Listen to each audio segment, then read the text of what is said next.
오늘 준비한 강의의 제목은 기독교의 핵심 메시지입니다. 왜 이 핵심 메시지라는 강의를 준비했냐면 오늘 이 한 시간에 기독교에 대해서 충분히 설명을 해드리고 싶어서 기독교 핵심 메시지를 준비했습니다. 그러니까 비그리스도인이 와가지고 말씀을 들을 기회가 이제 처음이자 마지막이 될 수도 있지 않겠습니까? 그래서 핵심 메시지를 준비했는데 크게 네 가지 주제입니다. 네 가지 주제. 여러분 밑에 보시면 네 가지 주제 다 나와 있긴 해요.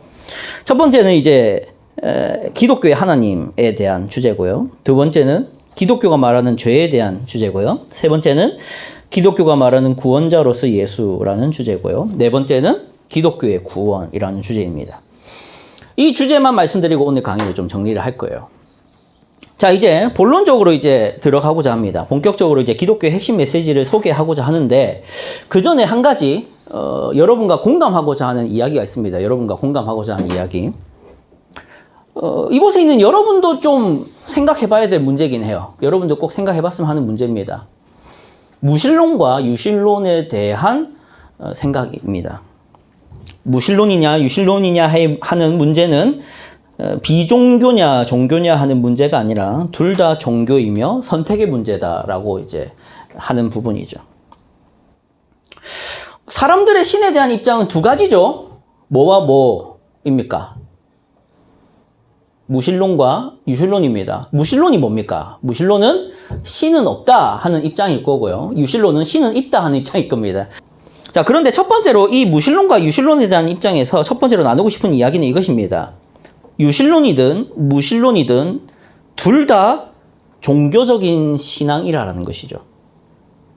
이걸 좀 풀어서 얘기할게요. 신이 있다라고 믿는 사람이든 신이 없다고 믿는 사람이든 둘 다 종교적인 사람들이라는 것입니다. 이 말이 이해되십니까? 이렇게 말하죠. 신은 있다라고 말하면 현대인들은 어떻게 반응하냐면 신은 있다라는 말, 유신론을 얘기를 하면 뭐라고 얘기하냐면은 허무맹랑하고 비과학적인 소리라고 취급합니다. 맞나요? 세상 사람들에게, 여러분이 만나는 이 현대인들에게 신은 있다라고 말하면 그들이 그걸 과학적이라고 듣습니까? 허무맹랑한 비과학적인 소리라고 듣습니까? 당연히 비과학적 소리라고 할 겁니다. 그런데 반면에 신은 없다라고 말을 한다면은 그것을 뭐라고 이해하냐면은 과학적이고 합리적인 생각이다라고 반응할 것입니다. 동의되십니까?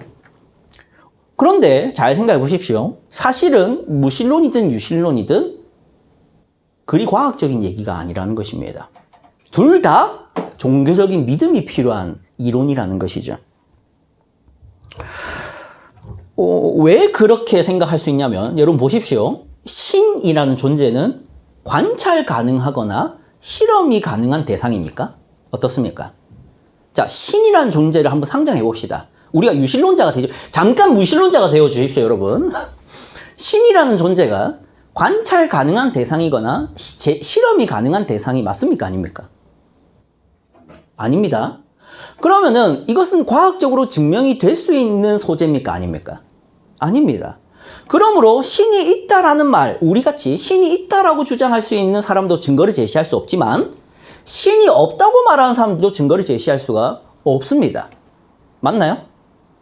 그렇다면 신이 있다라는 것은 당연히 믿음이 필요하다고 말하겠지만 신이 없다고 말하는 것은 믿음이 필요 없다라고 말할 수 있습니까? 아닙니다.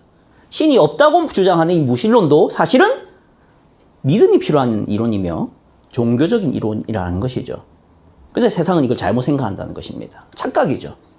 여러분이 만나는 이 현대인들은 그런 착각 속에 있다는 것을 아시면 좋겠습니다. 이 자리에 앉아있으면 이제 엄청 혼냈을 텐데 무신론자 앉아있었으면 너 사실은 믿음을 가지고 있어 이렇게 말할 수 있는 내용인데 그 사람이 없으니까 아쉽습니다. 둘째로 나누고 싶은 사실은 이겁니다. 유신론과 무신론은 사실상 그러므로 선택의 문제라는 것입니다. 자, 보십시오. 현대인들 가운데 유신론자가 많을 것 같습니까? 무신론자가 많을 것 같습니까?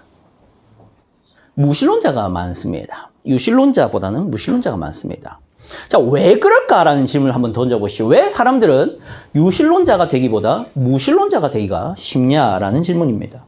자, 만약 유신론과 무신론의 이 문제가 배고픈 사람 앞에 놓인 짜장면과 돌멩이라고 생각한다면 당연히 사람들은 짜장면을 선택한 게 합리적인 선택이라 생각할 겁니다. 맞습니까?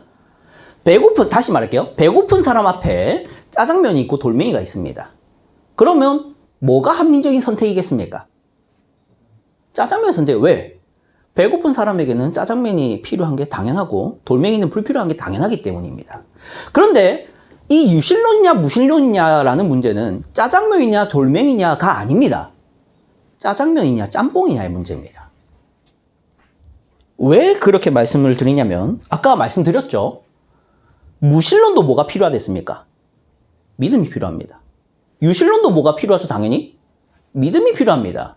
그러니까 이 둘 다 돌멩이냐 짜장면이냐, 다르게 말해서 음식이냐 음식이 아니냐를 선택하는 문제가 아니라고요. 유실론이냐 무실론이냐는. 짜장면이냐 짬뽕이냐, 음식과 음식 사이의 선택이라는 것입니다. 그런데 만약 제가 짜장면을 선택했다면 저는 왜 짜장면을 선택했을까요? 짬뽕을 선택하지 않고. 누구 한 명 얘기해 주세요. 은배청년, 제가 왜 짜장면을 선택했을까요? 그렇죠. 짜장면을 먹고 싶어서입니다. 맞나요? 그러니까 돌멩이와 짜장면이라면 저는 뭐가 먹고 싶어서가 아니라 그냥 이건 먹을 수 없으니까 선택한 겁니다. 근데 짜장면이냐 짬뽕이냐 해서 제가 짜장면을 선택한 것은 짜장면을 먹고 싶어서 선택하고 있는 것이란 거예요. 이해되시겠죠? 여기까지? 자, 그렇다면 왜 사람들은 대다수가 무실론을 선택하냐는 것입니다. 무실론을 선택하고 싶어서인 거죠. 이해되시겠습니까? 무실론이 합리적이어서, 무실론이 과학적이어서, 유실론은 가짜고 유실론은 거짓이어서 선택하는 게 아니라 무실론과 유실론 중에 무실론이 더 매력적으로 보여서 선택한다라는 것이죠. 그게 무실론자가 되는 이유입니다. 여기까지 논리를 따라올 수 있겠습니까? 시편 53편 1절 한번 보시죠. 같이 한번 그 본문 거기 있을 겁니다. 같이 읽어보죠. 시작. 어리석은 자는 그의 마음에 이르기를 하나님이 없다 하도다. 그들은 부패하며 가증한 악을 행하며 선을 행하는 자가 없도다. 아멘. 이것은 다윗이라는 저자가 쓴 글인데요. 무실론자에 대해서 얘기하고 있습니다. 맞나요? 하나님이 없다 하는 사람들에 대한 이야기입니다. 자, 그런데 이 본문은 하나님이 없다라고 말하는 무실론자가 이 세상에 있습니다를 말하고자 하는 게 관심이 있는 게 아니라 어디에 관심이 있냐면 그들이 왜 무실론자가 되고 있는가를 말하고자 하는 데 관심이 있습니다. 왜 사람들은 하나님이 없다고 말하고 싶어 하느냐를 드러내는 본문이라는 거죠. 뭐라고 돼 있습니까? 왜 사람들은 하나님이 없다 합니까? 그 뒤에 나오죠. 그들은 뭐? 부패하며 가증한 악을 행하기 때문이다라는 겁니다. 자, 여기서 이제 우리는 아까 왜 무실론자들이 유실론과 무실론 사이에서 무실론을 많이 택하는지 이유를 찾을 수 있습니다. 왜 무실론자들은 무실론을 택합니까? 그들의 삶이 부패해 있고 악을 행하고 있기 때문에 그들은 무실론이 더 매력적인 것입니다.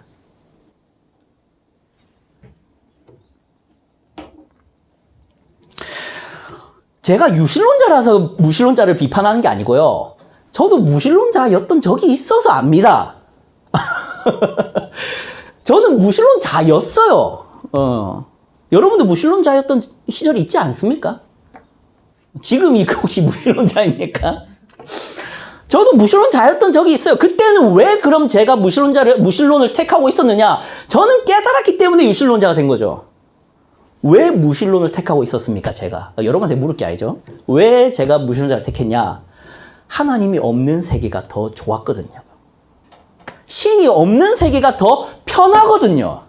그래서 저는 그때 무실론자였습니다. 그러니까 유실론은 증명되지 않고 무실론은 증명되기 때문에 저는 무실론자로서 살아온 게 아니라 둘 중에 무실론이 더 좋아서 무실론자였다는 것입니다. 내 삶이 부패해 있고 악을 행하기를 좋아하기 때문이죠. 여러분, 자, 들어보십시오. 신이 없는 세계가 있고 신이 있는 세계가 있다 칩시다. 신이 없다 했을 때 그 세계가 있고 신이 있다 할 때 그 세계가 있지 않겠습니까? 여러분, 신이 없는 세계는 어떤 점에서 매력이 있을까요? 첫 번째, 심판이 없습니다. 맞나요? 두 번째, 죄를 숨기고 싶을 땐 영원히 숨길 수도 있습니다. 맞나요? 억울한 자는 끝까지 억울한 대로 죽을 것입니다. 맞나요? 강한 자는 약한 자를 잡아먹어도 누구 하나 그것에 대해서 해결해 줄 수가 없습니다. 맞나요? 또 내가 사랑하는 사람이 죽으면 다시는 만날 수 없는 세계가 맞나요? 맞습니다.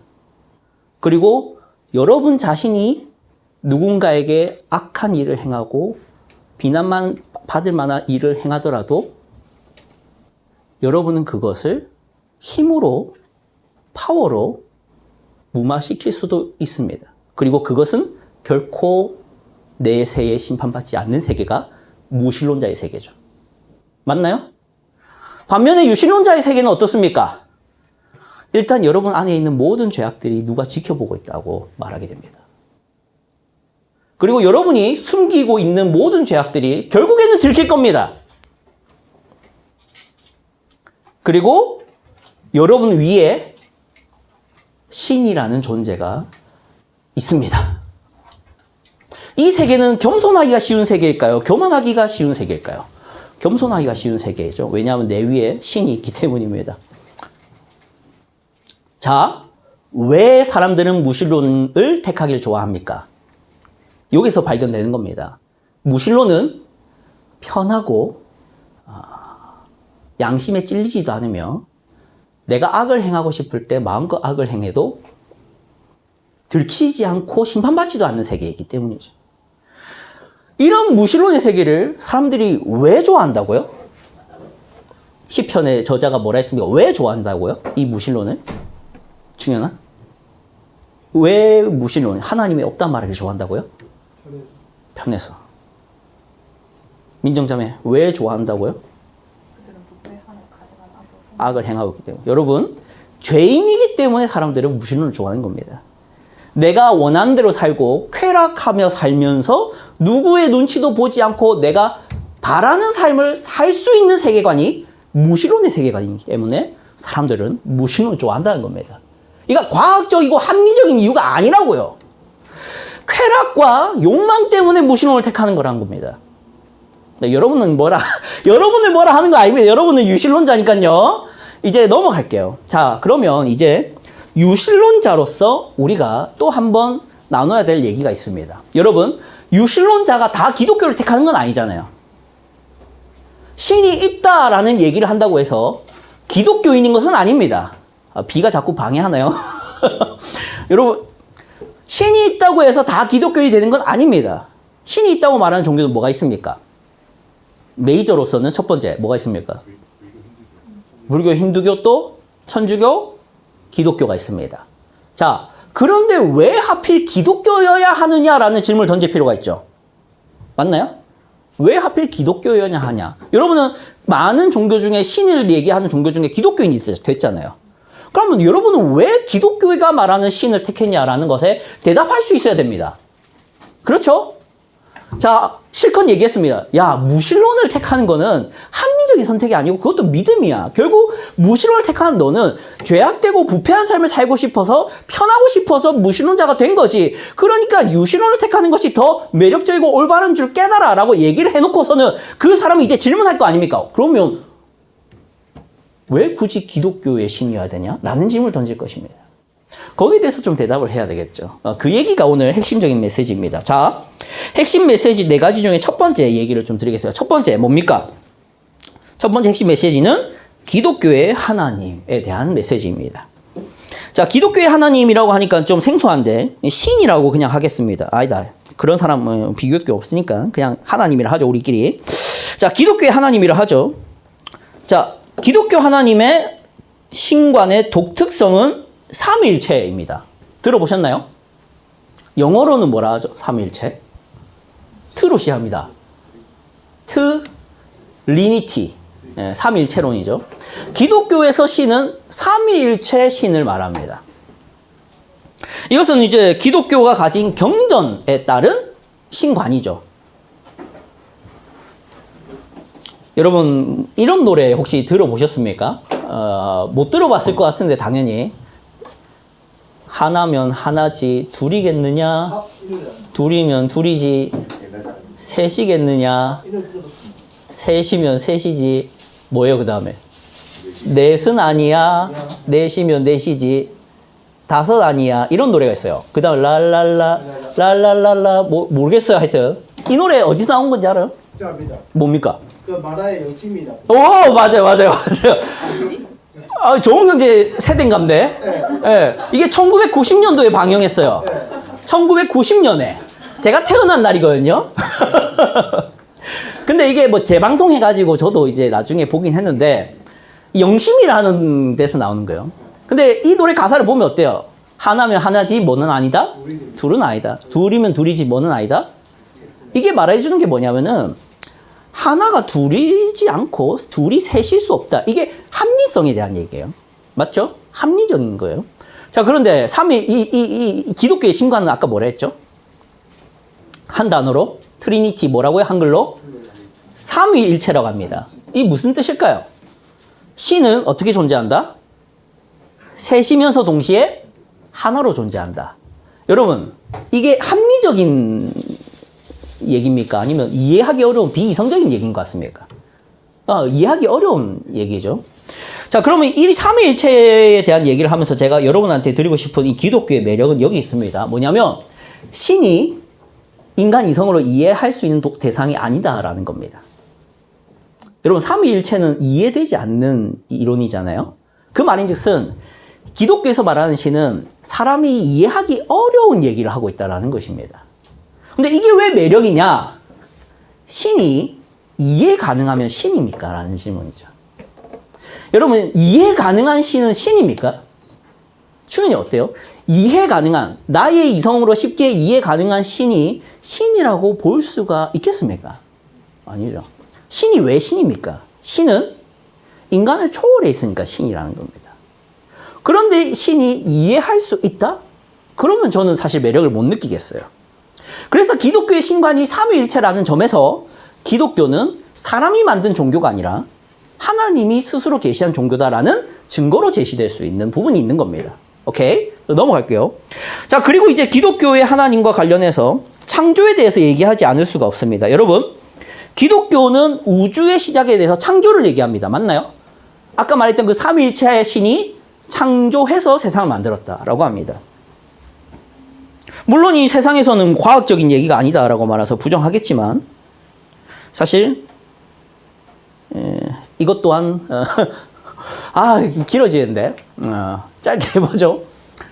여러분, 창조를 세상이 부정하면서 무슨 이론을 펼치는지 아십니까? 창조를 비과학적이다라고 말하면서 우주의 기원에 대해서 무슨 이론을 펼칩니까? 세상은 빅뱅 이론과 또 뭡니까? 진화론입니다. 생명의 기원에 대한 것은 진화론이고 우주의 기원에 대한 것은 빅뱅 이론일 겁니다. 여러분, 진화론은 과학입니까? 예진아? 진화론은 과학이고 창조는 종교입니까?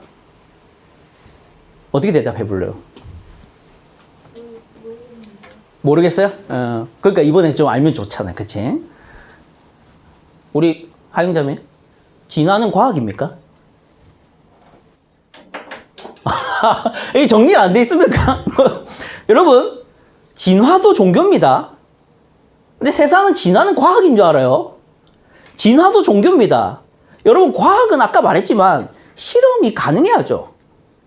관찰도 가능해야죠. 증명도 돼야죠. 맞나요? 근데 진화는 관찰 가능합니까? 자, 여러분, 한번 질문해보죠. 나는 원숭이가 사람이 되는 모습을 봤다라는 사람 손 들어보세요. 혹은 원숭이가 사람이 되는 장면을 녹화한 비디오가 있다. 손 들어보세요. 있습니까? 그럼 진화를 실험을 통해서 인위적으로 발생시킨 역사가 있습니까? 없죠. 근데 진화가 과학입니까? 그래서 믿음입니다. 본 적도 없잖아요. 그냥 그렇다 이죠. 맞나요? 그런데 세상은 창조를 얘기하면 창조는 비과학이고 진화가 과학이다라고 말을 하죠. 거기에 속으시면 안 됩니다. 그냥 둘 다 증명이 안 되는 이론이에요. 우리는 창조를 믿을 뿐이고 그들은 진화를 믿을 뿐인 거죠. 자, 그런데 이 창조에 있어서 중요한 거는 삼위일체 하나님이 사람을 만들었다라는 것이죠. 자, 그리고 여기서 꼭 잊지 말아야 될 얘기는 기독교는 이걸 얘기합니다. 그렇게 신이 만든 인간이 신을 배반하고 떠났다라는 얘기를 하고 있다는 것이죠. 자, 여기까지 얘기해야 이제 두 번째 주제로 넘어갈 수 있습니다. 두 번째 주제는 무엇입니까? 기독교가 말하는 죄입니다. 자, 여러분, 기독교가 말하는 죄는 뭡니까? 전적 타락입니다. 전적 타락. 여러분, 성선설과 성악설이 있습니다. 맞죠? 그리고 기독교가 말하는 카테고리는 성선설이 아니라 성악설에 속합니다. 자, 그러나 기독교인이 아닌 비기독교인들도 성악설을 택해요. 자, 그런데 비기독교인이 생각하는 성악설과 기독교인이 생각하는 성악설은 근본적으로 다릅니다. 세상 사람들은 전적 타락으로서 성악설을 얘기하지 않아요. 맞죠? 세상 사람들은 부분적으로 사람은 악할 수 있다라고 얘기하지 전적 타락을 얘기하지 않습니다. 근데 기독교가 말하는 죄는, 인간에 대한 죄는 전적 타락을 얘기하고 있다는 것에서 차이가 있습니다. 여러분은 세상 사람 만날 때 세상 사람들 중에도 사람은 악하다 생각하고 사람은 죄를 짓는다 생각합니다. 생각하는 사람들을 만날 겁니다. 솔직히 뉴스를 조금 틀어보고 SNS를 좀 살펴보면 솔직히 세상의 이 사람들도 사람이 악하다라는 것에 동의를 할 수 있습니다. 맞나요? 근데 기독교인은 사람이 악하되 얼마나 악하냐 했을 때 전적으로 악하다라고 말을 하는 것이죠. 이게 차이입니다. 그러니까 세상 사람들은 사람은 악합니까? 라는 질문으로 끝나지만 우리 기독교인은 얼마나 악하냐라는 질문까지 하는 종교라는 것이죠.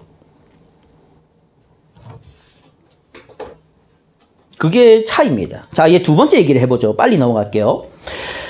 그러면은 세상 사람들은 부분적으로 악하다라고 말하고 교회는 전적으로 악하다 말하는데 그렇게 차이가 생기는 이유가 있을 거 아닙니까? 그 이유가 바로 죄의 기준의 차이가 있기 때문입니다. 죄의 기준의 차이.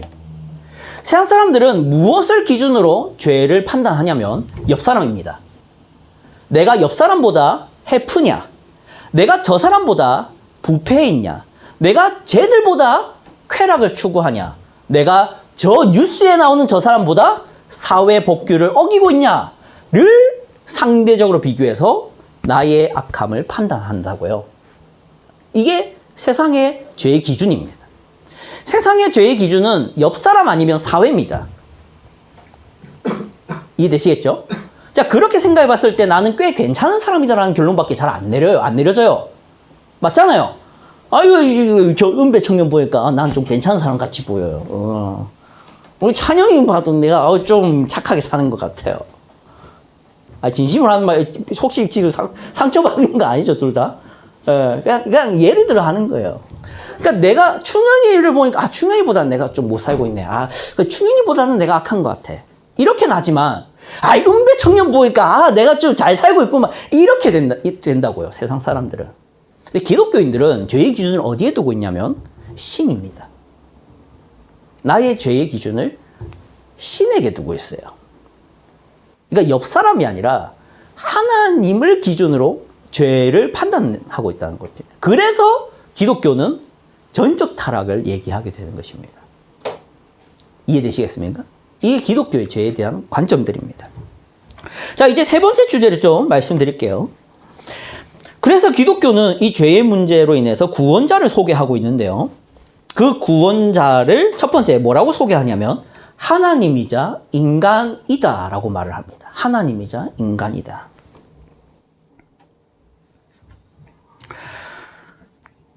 여러분, 불교에서는 누구를 구원자로 내세우냐면 어떤 스님이 이렇게 강의를 하더라고요. 기독교를 비판하는 강의였어요. 스님이 기독교를 비판하더라고. 뭐라고 얘기하냐면은 기독교는 예수를 구원자라고 말하지만 우리 불교는 내가 구원자입니다 라고 말해요. 내가 구원자. 그래서 기독교는 예수를 믿어라 라고 말하지만 불교는 나를 믿어라 라고 말하는 종교입니다. 이걸 자랑스럽게 얘기를 하더라고. 근데 불교가 그걸 자랑스럽게 얘기할 수 있는 이유는 불교는 인간을 전적 타락의 존재로 안 보기 때문이에요. 인간을 답이 없는 존재로 보지 않습니다.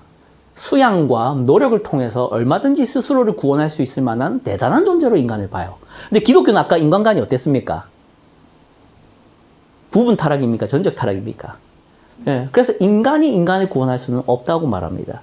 그래서 외부의 구원자를 얘기하죠. 그 이름이 예수라고 소개되고 있는 것입니다. 자, 그런데 그 예수를 뭐라고 정확하게 소개하냐면 아까 말했듯이 하나님이자 인간인 분이다라고 말을 합니다. 자, 그럼 여기서 질문이죠. 왜 구원자는 하나님이자 인간이어야 하냐라는 것입니다. 여기서 비유적으로 좀 한 가지 얘기를 해보죠. 자, 제가 계산을 한번 두드려 봤어요. 계산을. 어떤 계산이냐면, 전 세계 사람에게 치킨 한 마리씩을 사주기 위해서는 얼마가 드냐라는 계산이었어요. 여러분, 요즘 치킨 한 마리 얼마입니까? BBQ나 뭐, BHC 치킨으로. 얼마입니까, 치킨? 3만원. 3만 원? 너무 비싼 거 아닙니까? 부르주아네요. 비싼 거 먹네. 얼마입니까, 치킨 한 마리에? 그래 비쌉니까? 24,000원, 25,000원입니까? 오, 너무 비싸다. 예. 저 2만 원으로 그냥 계산했어요. 편하게. 예.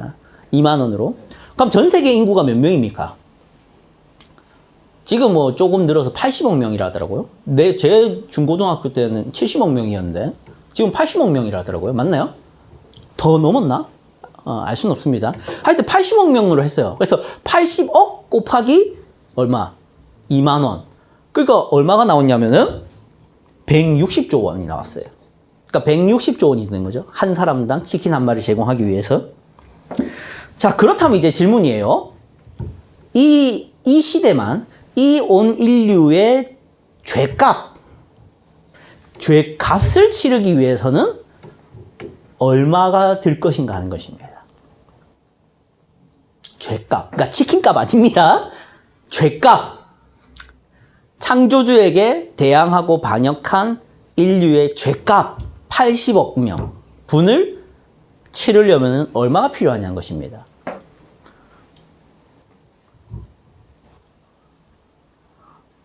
대단히 커야겠죠. 자, 여기서 그냥 뭐 복잡하게 얘기할 거 없고 한 가지만 얘기를 해보겠습니다. 인간이 그러면 모든 인류의 죄를 대신할 수 있냐는 겁니다. 그냥 인간이, 단순한 인간이 없다라는 결론을 내릴 수 있어요. 그렇죠?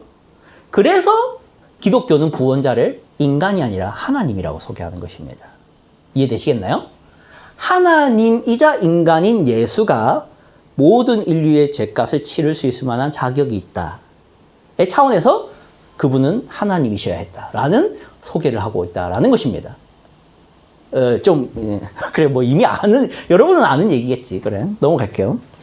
자, 그럼 이제 두 번째로 기독교가 소개하는 구원자와 관련해서 이제 십자가의 의미를 좀 말씀을 드리고자 합니다. 예수 하면 빠지지 않고 꼭 언급해야 할 단어가 있다면 십자가이죠. 여러분도 모두 아실 겁니다. 교회의 대표적인 상징물 하면 십자가입니다. 맞죠? 근데 이게 교회만이 십자가가 상징물이 아니라 어디도 이 십자가가 마크로 이제 상징물로 쓰입니까? 에? 어디? 천주교. 천주교도 맞죠. 또 이 교회 단체 말고도 또 있어요. 구세군 맞네. 교회 단체 맞는데 또 십자가를 마크로 사용하는 또 단체가 있어요. 병원 맞아. 내가 원하는 답이 나왔어요. 병원도 마크가 뭡니까? 십자가죠.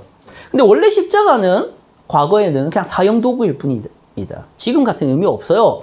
십자가는 그냥 사형수들을 그냥 매다는 사형 도구 중에 하나로 여겨지던 그냥 물건이에요.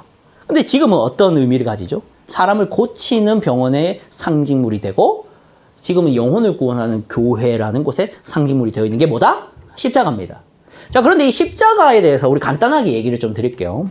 다 아실 얘기지만 그래도 이제 준비해봤습니다. 여러분, 십자가에는 중요한 것은 이겁니다.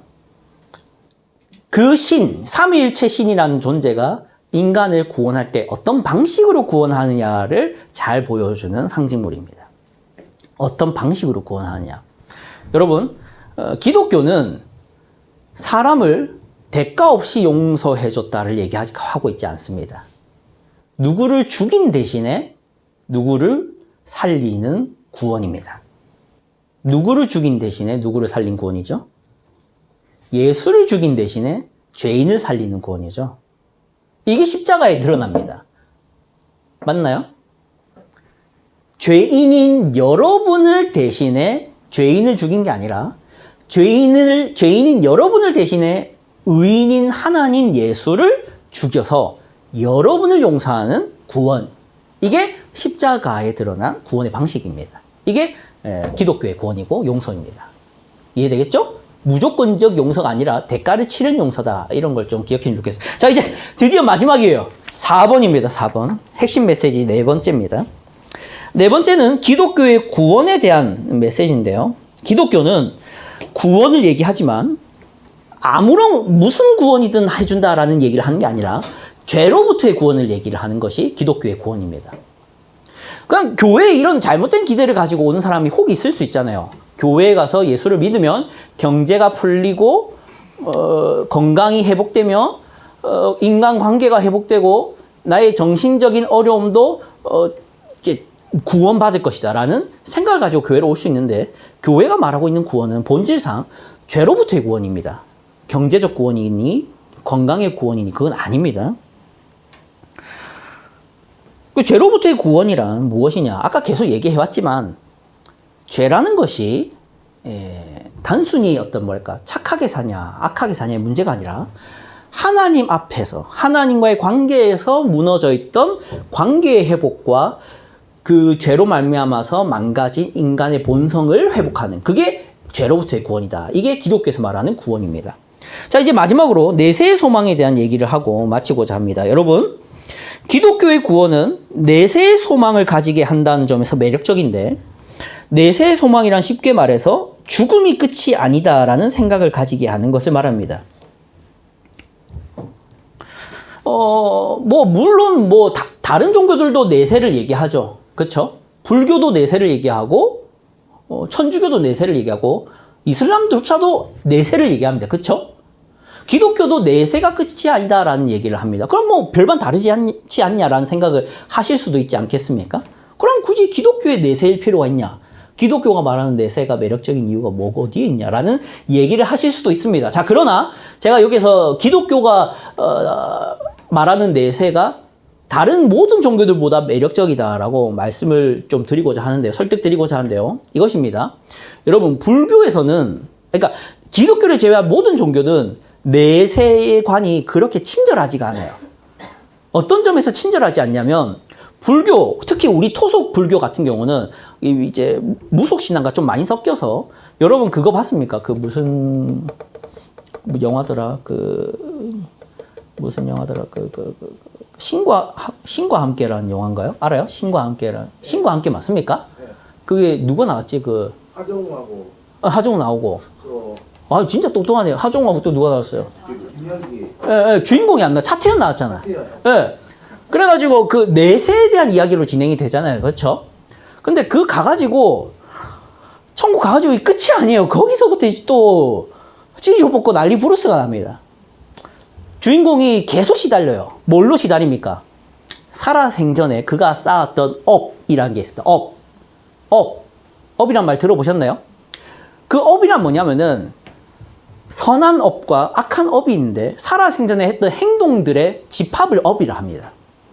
그 업을 다시 살펴요. 거짓말을 몇 번 했는지, 사람에게 얼마나 피해를 끼쳤는지, 그리고 누군가에게서 눈물을 얼마나 쏟게 했는지 이런 거를 하나하나 이제 따지기 시작합니다.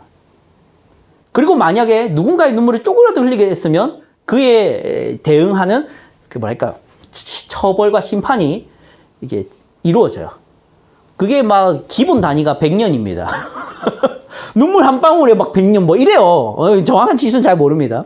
하여튼 우리나라의 내세관이 그렇게 친절하지가 않다는 겁니다.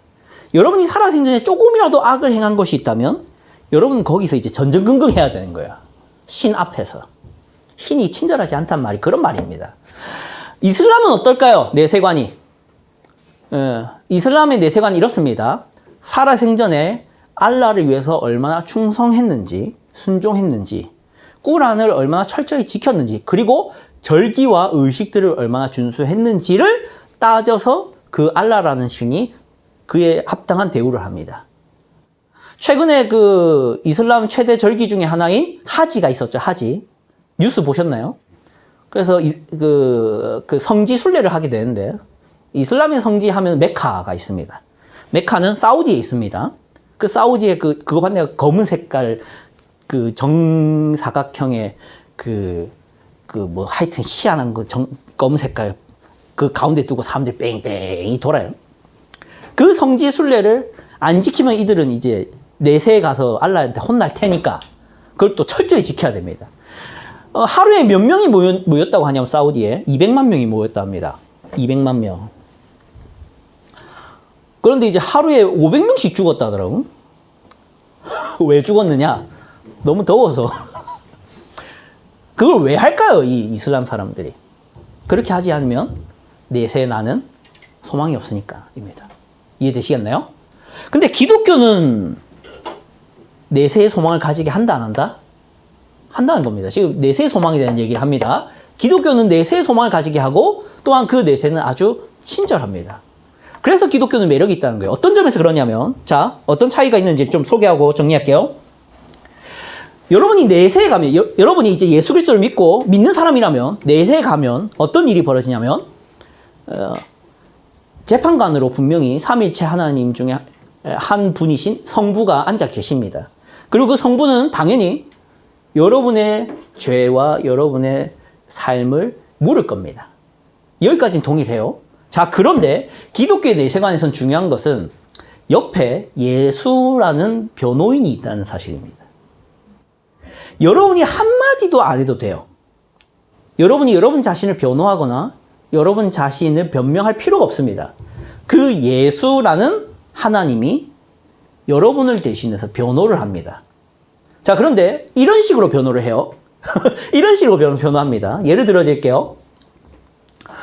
하영아,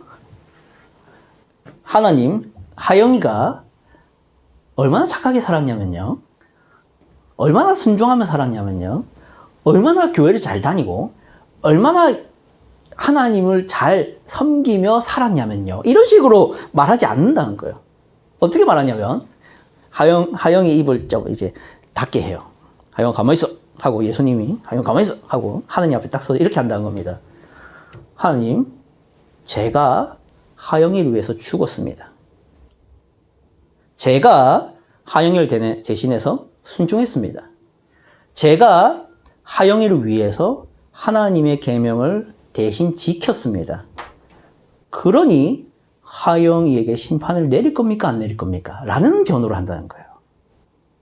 이 변호는 반드시 하영이를 구원합니다.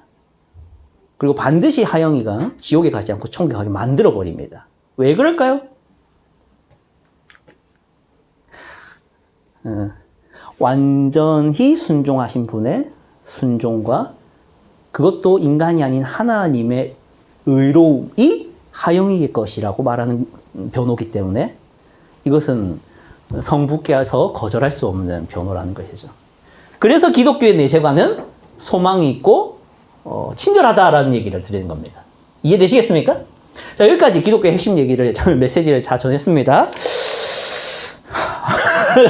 끝은 이거였어요. 준비한 거는. 여러분, 기독교인이 되십시오입니다. 간단하게 말해서. 여러분, 무신론자가 아니라 유신론자가 되시고, 유신론자 중에서도 기독교인이 되시기로 결단하기 바랍니다. 이거였어요. 결론이. 근데 여러분 이미 기독교인이잖아. 할 말이 없어.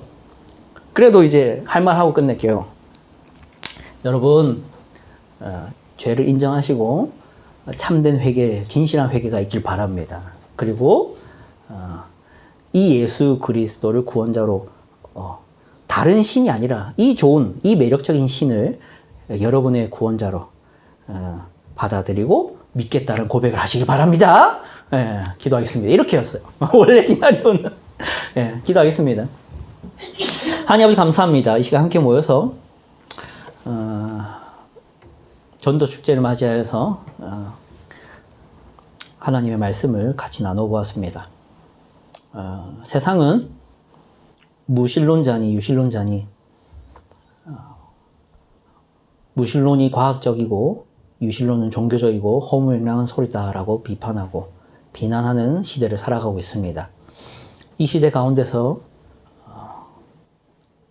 거짓을 분별하게 하시고 참된 것을 깨닫고 거짓과 속임수로 사람들을 속이는 마귀의 계략들을 잘 분별하고 헤쳐나가는 저희가 되게 하여 주시옵소서. 그러하여 이 세상 가운데 하나님의 진리를 드러내고 진실을 비추는 빛된 삶을 살아가는 저희가 되게 하여 주시옵소서.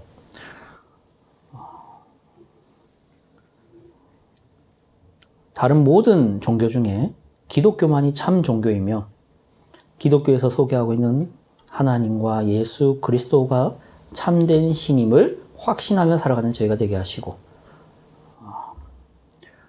어느 장소에 있든 누구랑 만나든 하나님을 자랑스러워하며 복음을 부끄러워하지 않는 저희가 되게 하여 주시옵소서. 살아계신 예수 그리스도의 이름으로 기도드립니다.